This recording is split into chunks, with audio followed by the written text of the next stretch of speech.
বাৎসরিক পূজা অনুষ্ঠানে সবাই ইব্রাহিমরে ধরছে, ইব্রাহিম চল আমরা পূজা দিতে যাব। উনি বললেন আমি অসুস্থ, তোমরা যাও। সবাই বলল ঠিক আছে আমরা যাই। ইব্রাহিম তুই আমাদের ঘরের মূর্তিগুলারে পাহারা দে। তো সাইয়েদনা ইব্রাহিম অবাক, কি রে এত মূর্তি, এত ভাবে আর অঙ্গভঙ্গি করে আছে, এত খাবার দেয়া, খায় না কেন? উনি ভাবলেন ওরা হয়তো খেতে পারে না, নাগাল পাচ্ছে না, কিংবা আমারে দেখে লজ্জা পাচ্ছে।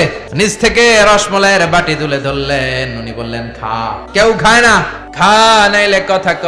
খায় না, কথাও কয় না, বাকি আছে মায়ের মারতে শুরু করলে। যতগুলো মূর্তি ছিল সবগুলো মেরে বড় মূর্তিটার গায়ে মারতে যাবে, in the meantime stop না, এটারে মারুন। আর বুদ্ধি করে কুড়ালটারে বড়টার কান্দে ঝুলাইয়া দিলে। বিকেল বেলা পূজা মণ্ডপ থেকে সব এসে দেখে সর্বনাশ। ইব্রাহিম সর্বনাশ কে কইছে? আমি করি নাই। ওই দেখ কুড়ালটা কার কান্দে, বড়টার কান্দে, ওইটারে জিগা। সবাই বলে ইব্রাহিম তুমি কি জানো না এগুলো কথা বলে না? সাইয়েদনা ইব্রাহিম বলে যে এটা কথা কয় না, ওইটার পূজা করস কে?